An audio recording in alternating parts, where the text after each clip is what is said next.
시청자 여러분 안녕하십니까? 로포커스 시작하겠습니다. 2년 전 있었던 서해 공무원 피격 사건이 최근 정치권에서 재조명되고 있습니다. 검찰이 대규모 특별수사팀을 꾸릴 거란 관측까지 나오면서 진실 공방은 법조계로 확산할 것으로 보이는데요. 로포커스 이번 주는 서해 공무원 피격 사건의 사법 전망과 핵심에 대해 짚어봤습니다. 석대성 기자가 보도합니다. 저는 이제 대통령께 기대하는 것이 없습니다. 대통령께서 이 살인에 관련된 책임을 또 분명히 군사보안상 말씀드릴 수 없는 부분이에요. 이번 사건이 문재인 대통령에게 사법 리스크로 작용할 수 있다고 가능성 조작에 누가 관여되어 있는지는 그때 가서 좀 낱낱이 이 정권이 바뀌면 그때는 뭐 비밀이 나오다가 있을 때.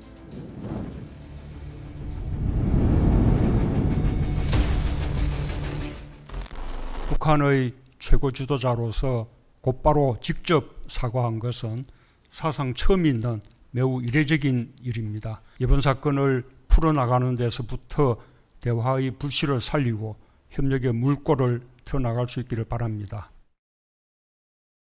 한 국민의 죽음을 남북관계 반전의 지렛대로 삼고자 했던 문재인 전 대통령.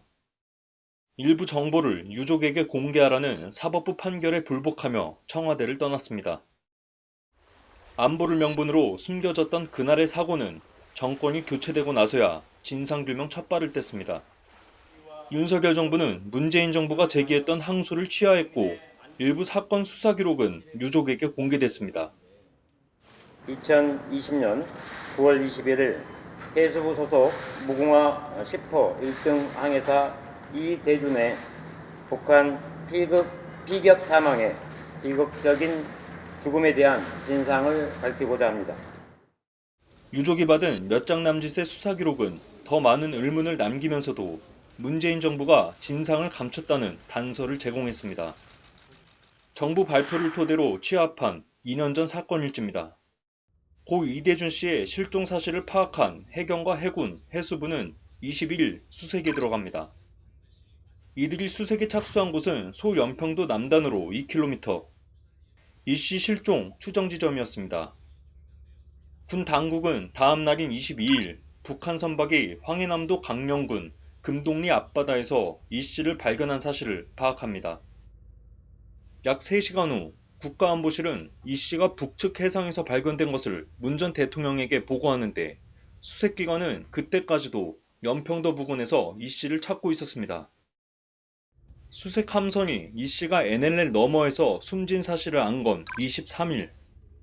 동생을 찾기 위해 해수부 배를 탔던 이 씨의 형은 사고 발생 사흘 만인 24일에서야 육지에 내립니다. 유족이 지금까지 고발한 문재인 정부 인사는 서훈 당시 국가안보실장과 서주석 국가안전보장위 사무처장, 서욱 전 국방부 장관, 김종호 전 민정수석, 이광철 전 민정비서관, 이른바 해경왕으로 불리던 전직 민정수석실 행정관, 이영철 전 합참 정보본부장, 당시 해경 수사 책임자였던 윤성현 남해 해경청장과 김태균 울산 해경서장입니다. 표류를 월북으로 조작하고 당시 사건 관련 기밀 문서를 무단 삭제했다는 혐의입니다. 실마리를 풀 열쇠 중 하나는 법원이 공개하라고 했던 자료입니다. 이번 사건 관련 청와대 자료는 문 전 대통령이 퇴임하며 대통령 기록물로 지정해 열람할 수 없는 실정. 특히 이 씨가 숨진 다음날 새벽 열렸던 국가안전보장회의는 이 씨의 표류가 월북으로 단정된 데 영향을 미친 것으로 유족 측은 판단하고 있습니다. 당시 회의에는 서훈 실장과 노영민 대통령 비서실장, 박지원 국정원장, 이인영 통일부 장관, 서욱 국방부 장관 등 관계부처 수장이 자리했습니다. 이 씨가 북한에서 발견되고 숨질 때까지 6시간 동안 정부와 문 전 대통령은 무엇을 했는지 여부도 사법처리 향배를 가를 것으로 보입니다. 또 생존 확인 후 대통령 안보실장 국방장관의 구조 관련 지시나 구조 활동이 전무했다는 겁니다. 문재인 정부 특히 청와대에 아주 심각한 직무유기가 있었고 유족 측은 일단 수사를 맡은 서울중앙지검에 대통령 기록물 압수수색을 요청했습니다. 감사원을 향해선 청와대, 국방부가 상황을 수색기관에 즉시 전파하지 않은 것에 대한 감사를 요청했습니다. 아울러 김진표 국회의장과 야당이 오는 13일까지 대통령 기록물 열람 동의안을 의결하지 않으면 문 전 대통령을 고발하겠다는 방침입니다. 문 전 대통령께서 대통령 기록물로 지정했기 때문에 그렇습니다. 대통령 기록물로 지정한 주체가 바로 문 전 대통령입니다. 그래서 어쩔 수 없이 권력 정점 청와대를 상대로 한 600일의 사투. 그날의 진실은 조금씩 베일을 벗고 있지만 유족의 상처는 더욱 깊이 새겨지고 있습니다. 법률방송 석대성입니다.